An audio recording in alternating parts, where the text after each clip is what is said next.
Hey guys, it's Moonlander back with another horror movie review. And today we're going to be looking at a horror comedy called Bad Exorcists.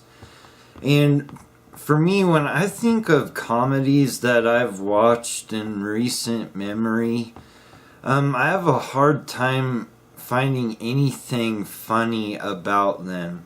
And I was starting to think I was some kind of sick asshole that only laughs at bad acting, random nudity,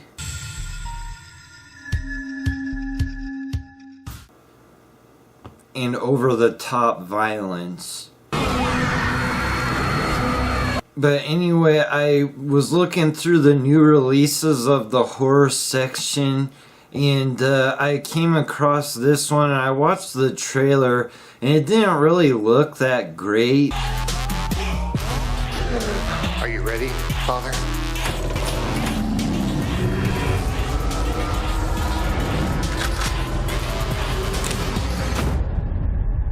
But I decided to rent it anyways, and I ended up being really glad that I did.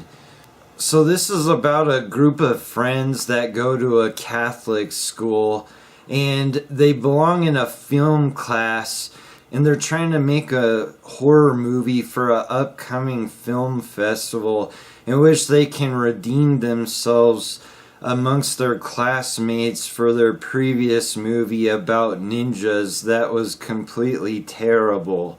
So they decide they're going to make a movie about an exorcism, and they steal an old exorcist book from their nun teacher, and they convince one of their classmates, which is a girl the main character likes, into playing the possessed. So they use this old book while they're filming her, and they end up causing her to actually become possessed.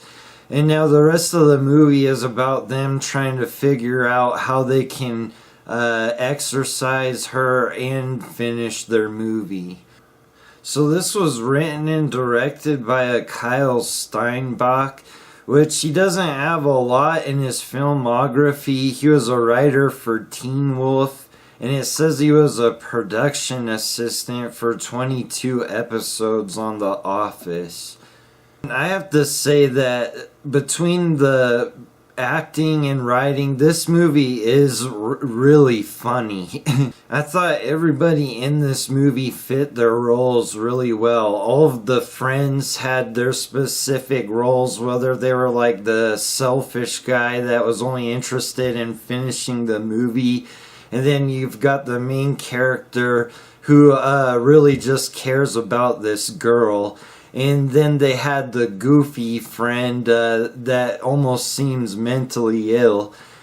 And I mean, I even really like the girl that plays the possessed. And she was actually pretty creepy in this movie. I thought she was kind of scary. So the best part about this movie is it is full of funny scenes and pretty funny dialogue, really. And eventually they get to talking to a priest, and the priest doesn't really believe this girl's been possessed, and he suggests that maybe she's just become unhinged, and maybe they have seen her without her makeup on. I don't know, it's just really funny.